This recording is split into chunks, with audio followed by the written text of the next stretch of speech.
Welcome to another episode of The Brand Called You, a podcast and podcast show that brings you leadership lessons, knowledge, experience, and wisdom from thousands of successful individuals from around the world. I'm your host, Ashutosh Garg, and today I'm privileged to welcome a very tall professional leader from the world of academia, Dr. Irfan A. Rizvi from New Delhi, India. Dr. Rizvi, welcome to the show. Thank you very much to having me, Ashutosh. Thank you. Dr. Rizvi is the Professor of Leadership and Change Management at the International Management Institute, IMI, at New Delhi. He is the founding member and president of the Federation of World Academics, which is FWA. And Dr. Rizvi's mission in life is to be a facilitator in the growth of individuals and the collective enterprise, the organizations. So, Dr. Rizvi, we're going to speak about leadership and change management. But before we come to that, tell me a little bit about your own journey into the areas of leadership and change management, and what was the inspiration to focus on this field? I think that's a very pertinent question, Ashutosh, and I must thank you again for having me over. Now, how did I, venture into this field of leadership? You see, I had been a very docile as a child and subsequently as a student when I started my graduation and post-graduation. And I realized that you cannot make much headway if you remain docile, remain in the background, and you need to make your presence felt. And I saw people around me who were doing that. I mean, so there have been certain experiences because I was not very vocal, I was not upfront, and it kind of deprived me of certain opportunities. I thought that this is just not going to work for me because I have an entire life ahead of me. So I started building myself in the process. And then I saw that there were leaders, there were people who were making a huge influence, who were making a huge positive difference, as well as a lot of them making negative difference in the societies and organizations. And I thought, so I thought that since a collective enterprise, whether it is a society or an organization or a nation, largely, particularly in Indian society, absolutely, kind of not only respect, it goes beyond that. We absolutely given to them, to some of these leaders. And I thought that it's since the leaders, so-called leaders, make such a huge difference to people's life, why not try to study a little more? And that's how my journey started. My own self-experiences, and then subsequently, when I was working in the corporate world, my first job, then I realized that this is something which is, you come across various kinds of people and say, who's making what kind of, and that's how my interest grew, and I thought of doing my PhD in this area, and rest is, the journey is still on. And as this, the rest is history. Yeah. Yes, wonderful. So let's talk now a little bit about leadership questions. Sure. And my first question to you is, what are the traits that distinguish an effective leader from an average one? Okay. I would, Ashutosh, contextualize the entire thing, so it is not purely theoretical. And if you look around, and then the kind of leaders that you see, whether it is, in a residential society, for that matter, or organizations, or at the national level, we have always been talking about there is a crisis of leadership. Okay. And then I think this crisis has kind of deepened over the last 15, 20 years. And if I have to name take the names, and you see what is happening in US, Biden had to be forced to, quit his contest in the presidential election. What happened in our neighborhood, Bangladesh, and what is happening in elsewhere. And I personally feel this is a large failure of the leadership of leadership per se. Yeah. And I see one of the major factors is that which is kind of causing all this is the distinguishing traits which are actually missing. I would say integrity is something which is completely lost. Okay. Integrity, which includes, transparency, morality, ethics, and trust. Then number two, I would call it the leaders have become larger than life, and somehow some of them take divine propositions. Okay, and so humility is another thing which is gone out of the turf. And third is the courage to take the right kind of decision. Okay. And I would add up the fourth thing, and that is the holistic approach in their leadership practice. For example, I always say that a leader anywhere in the world, particularly in organizational context, has to take care of 5 Ps. The people, the process, products, performance, and profits. Well said. Okay. And unfortunately, they focus on maybe one or two, and one of the most important thing in the life of a corporate leader has become profits, and profits at any cost. And the kind of problems that we face, and I don't have to rattle off, some of the great organization, how they died just because we were trying to be a fly-by-night operator, and we kept all other things aside. So I say these are the critical traits which have to be there in a great leader, but they are missing in a big way. So that's how I would put it across. Well said. Well said. And what are some of the common pitfalls based on all your research that leaders should avoid? Many of them. Again, taking a leap from what I had said earlier, is that there is such a huge overconfidence in the leaders that they are the repositories of all knowledge and all skills. Right. So they tend to take up a position of godhood. And so as a result of which, what happens, and this emanates out of lack of trust in others, insecurity in self, wherein they would not like to face any criticism. Many of them just avoid social media, any media questioning them. So one of the pitfalls would be overconfidence, and which comes out of insecurity. Number two would be overconviction in their own ideas. And so that becomes, my way or highway. Number three, instead of surrounding themselves with people who have courage, who have the ability to speak out and maybe dissent, they want people who are yes men or yes women, so that the other side of the story is not revealed to them. Right. Okay. And then, I mean, the next one would be also not open to learning at all from their own experiences. As a result, they take decisions, and then they have to, when their pressures are built up, either they get stuck to it adamant, or they have to retract. And any of these things, when it happens, it actually takes away the leader's credibility. So some of these are, I would call, some of the topmost pitfalls of a leader. Great response. Thank you. My next question for you, sir, is that how important is emotional intelligence in leadership, and how can leaders cultivate this? It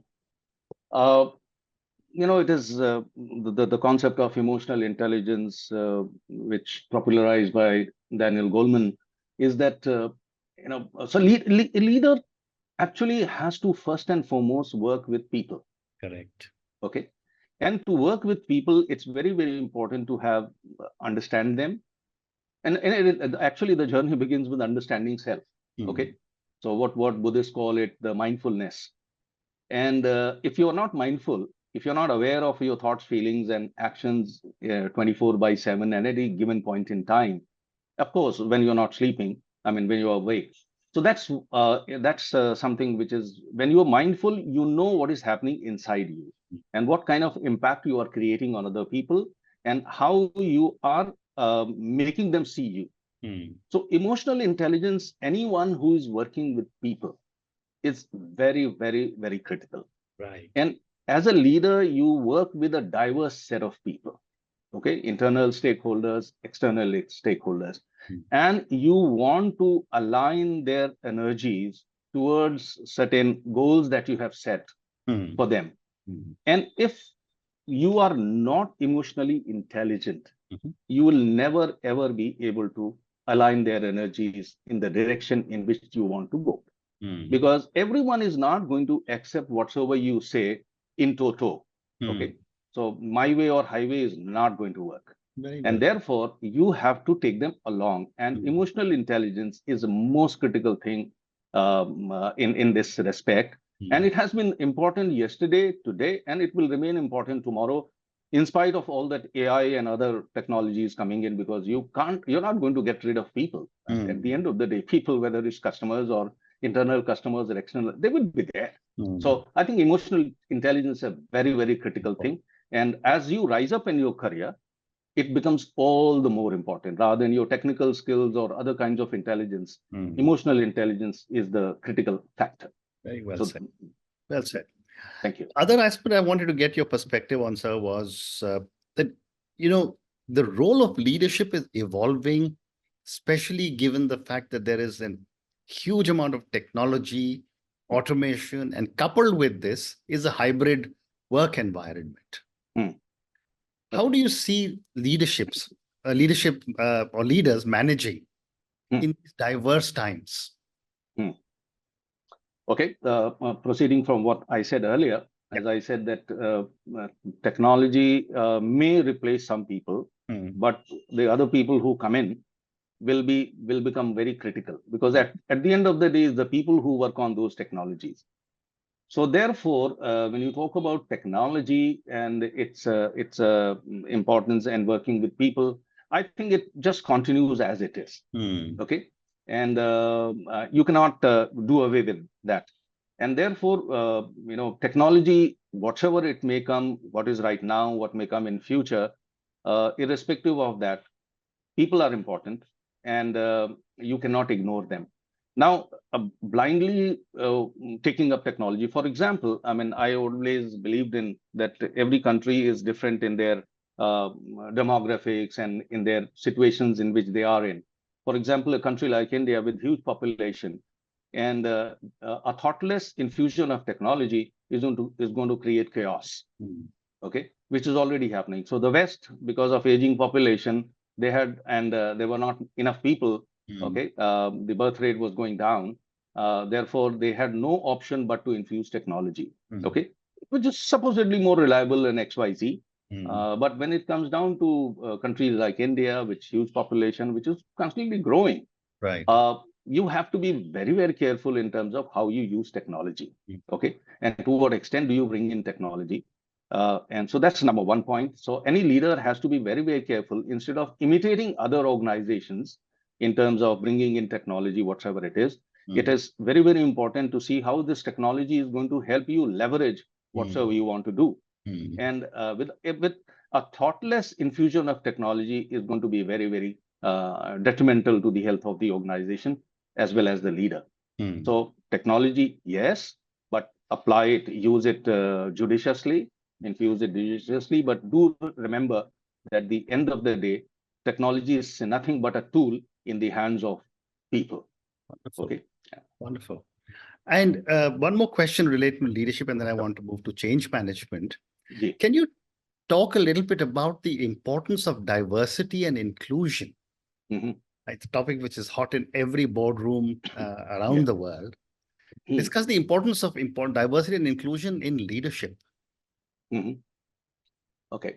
So you're specifically saying diversity and inclusion in leadership. Yeah. Absolutely fine. I would say I use the word term called DIE, D-I-E. And so some people will say DEI, but I prefer to use it. Diversity, inclusion, and the E part is engagement or equity or whatever. Unfortunately, most of the organizations that I see are simply skimming the surface. Okay, the real diversity is still eluding them. For an example, when we talk about diversity, we talk about gender, we talk about the age band, millennials and XYZ. But the rest of the things, diversity in terms, and some organizations also look at diversity in terms of what you call the in getting in on board people who with certain disabilities, etc. But all this is, I personally feel, this is skimming the surface. The real diversity comes in when you are inducting people who have diversity in their thoughts, ideas, etc. Okay, wherein you bring in people and empower them to express themselves as they wish, provide them what we call the psychological security. Okay, that whatever you say is not going to be used against you. Unfortunately, this is not happening most of the places. And let me tell you, Ashutosh, this is something which is my pet questions, all those who are championing diversity, as to go to your organization and check it out. How many washrooms have you created? So what is the percentage of women and men in your organization? And per capita, what is the number of washrooms you have for them? Wow. And my own understanding, which wherever I go now, this has become a habit that I check it out as to how many, so washrooms are there separately for men and women. Okay. And because we don't still have common washrooms, certain places they have. Correct. And in order to save spaces and cut down the infrastructure cost, women always find them at the wrong side of the what you call the entire approach. So, and of course, our anatomy as such that women need more space. Men don't need. You have a small 2x2 and you can still go ahead and do your job. But when it comes down to women, it doesn't. So when you're talking about diversity and including it, how are you actually making spaces for women to be able to really feel comfortable in that space? Correct. Okay, that is something which is missing, and I think this is something which is very glaring. You don't have to be put it under a microscope to see what is happening.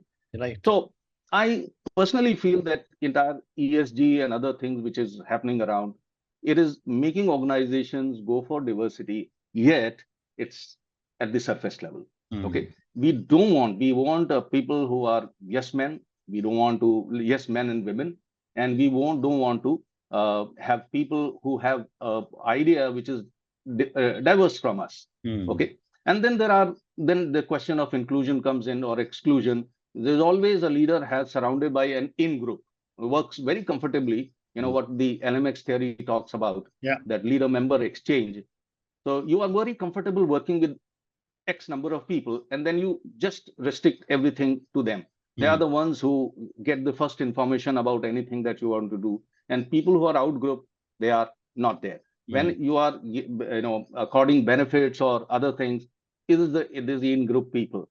So I suppose diversity and inclusion, per se, we have to work a lot, and the leaders and the HR people have to think more deeply and become more sincere about it. That's what I would say. It's very, very important, because if you really want to innovate in the organization and go to the next level, you need to look at diversity in a global perspective, holistically, rather than in such a restrictive manner. Great response. Thank you. So, Dr. Rizvi, now let's talk about change management, which is the other area of your specialization. And given the amount of work you've done in both leadership and change management, I don't think I can do justice in 25, 30 minutes, but I'm going to ask you a few questions. Sure. My first question relating to change management is, what are some of the critical factors to successfully implement change? And what are some common reasons why such initiatives fail? Okay, I think that's a very pertinent question. And Ashutosh, don't call me an expert. I'm still a learner. Absolutely. I'm still trying to figure certain things out. I've worked with various kinds of organizations, and I also happen to be a leadership and life coach. I work with pretty senior people in this regard.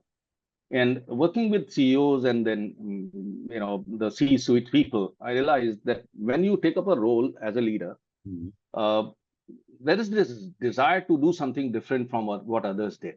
Right. Okay.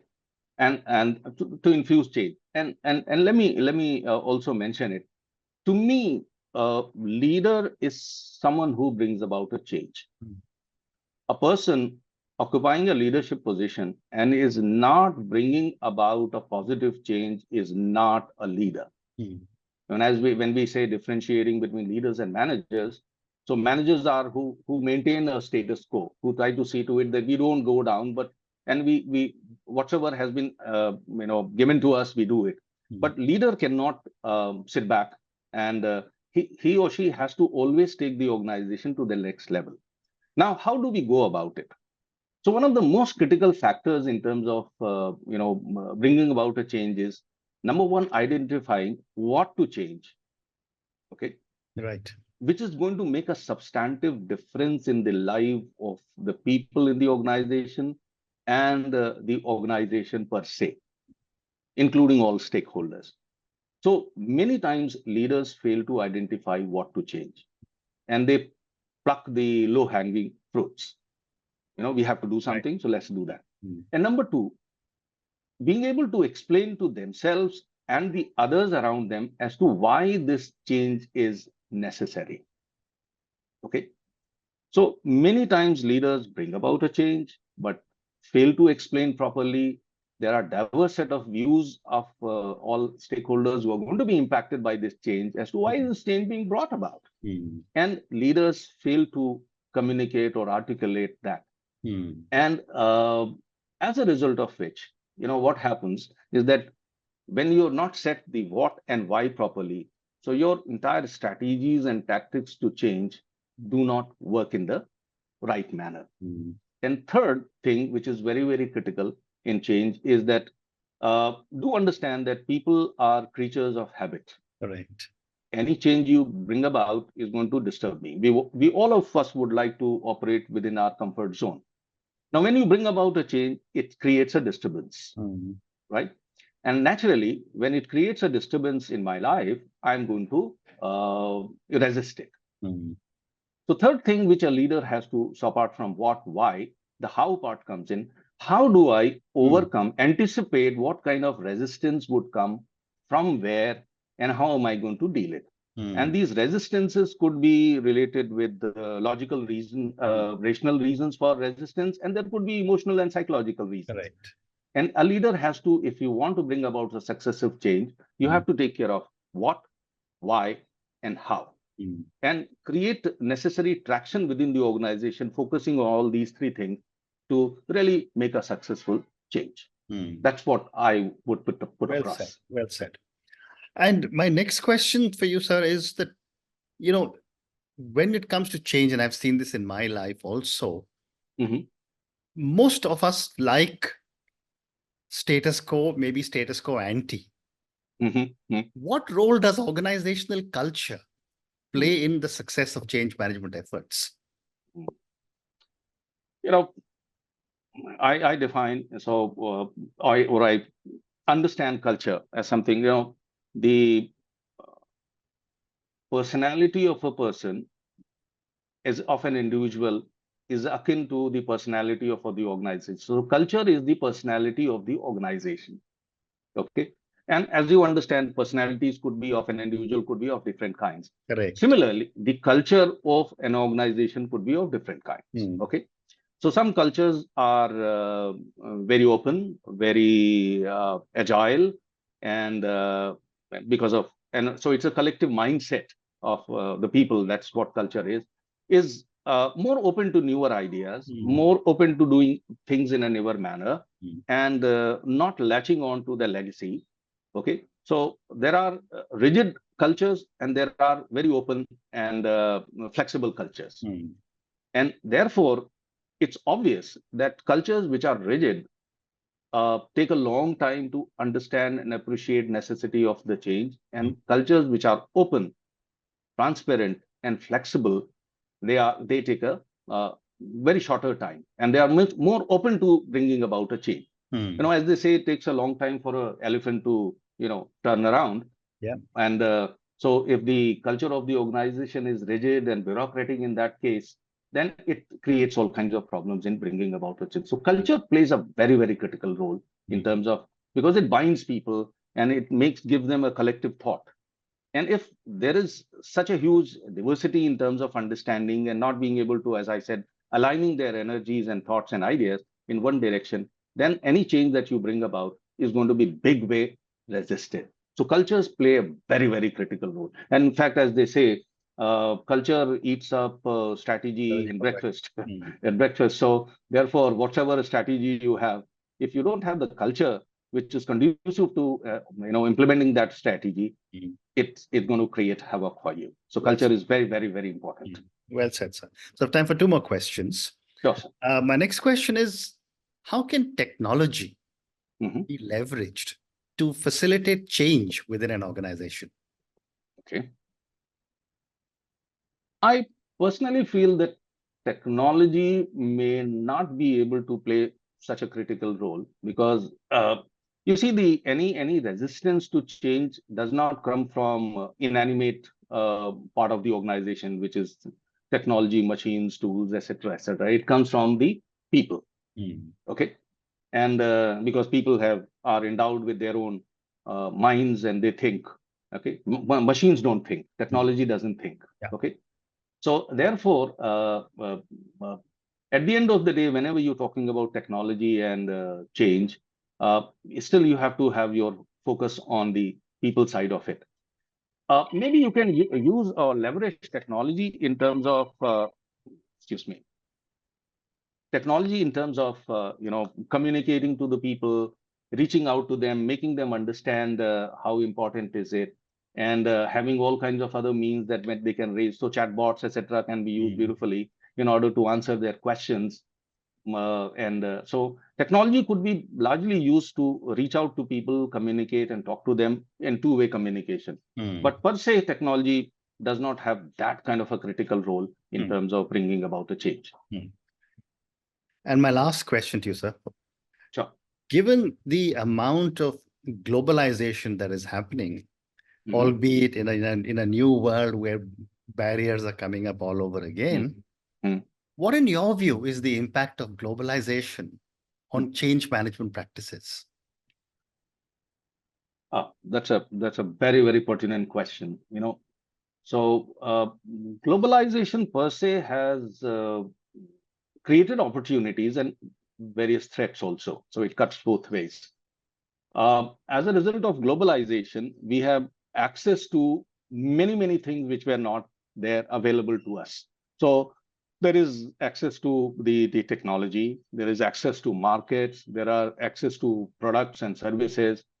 And as a result of which, this cross-border transaction of these ideas and products and services and XYZ, globalization has integrated many, many things together. So it's very, very difficult to isolate ourselves. Okay. And as a result, if a change, and then couple this with, the information technology and what I call ICT, okay, information and communication technology, with the information, moving from one part to the other, maybe at the speed of light. Okay. So it is putting tremendous pressure because newer products, because globalization leads to dilution of the borders. Okay. And there are virtual borders which are easily crossed. Okay. And as a result of which, there is huge pressure on local organizations because the customers and others are clamoring for what is happening in other part of the world we would also like to have. Okay. So number one. So the customers want products and services which are available elsewhere to be available locally. So an organization has to cater to those needs. So therefore, they have to change their products and services and quality of services. Quality consciousness, we have become very, very quality conscious, particularly in Indian subcontinent. Correct. So, and then there are various kinds of products now moving from one part of the other. And then there are various, as I said, technology and tools and techniques are available. So globalization per se, when you live in isolation, you are very comfortable in your own world, and then you're not looking, as they say, ignorance is bliss. But in globalized world, you cannot be ignorant. You have to respond to it. And the moment you have to try to respond, the response includes bringing about a change in your current product policies, practices, and services. So globalization, big way, has is a major force to bring about a change. So globalization. So that's how I put it across. Well said. Well said. And on that note, Dr. Rizvi, I just want to say thank you so much for speaking to me about your own journey.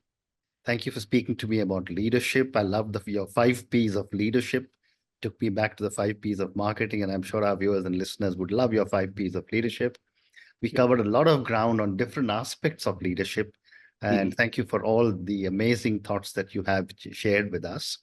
We also covered change management and several topics of change management. And finally, I loved how you have changed the diversity, equity, inclusion into diversity, inclusion, and engagement. Thank you, sir, for speaking to me, and all the best to you. Pleasure. It was indeed a great pleasure speaking with you, Ashutosh. And I wish whatever I have said is taken in the right spirit and people try to understand. We need to become more thinking in terms of what is happening. And I would say when we are globalized, when we are what we call in India, Vasudhaiv Kutumbakam. It's Hmm. very, very important that we do away with our ignorance and get connected, because what is happening elsewhere today is going to impact us tomorrow. And therefore, we have to become more conscious, more aware, and see to it that we learn and become a great nation, great globe. And thank you very much for having me over. It was a pleasure speaking with you. Thank you. Sir. Thank you. Thank you for listening to the Brand Called You videocast and podcast, a platform that brings you knowledge, experience, and wisdom of hundreds of successful individuals from around the world. Do visit our website www.tbcy.in to watch and listen to the stories of many more individuals. You can also follow us on YouTube, Facebook, Instagram, and Twitter. Just search for the Brand Called You.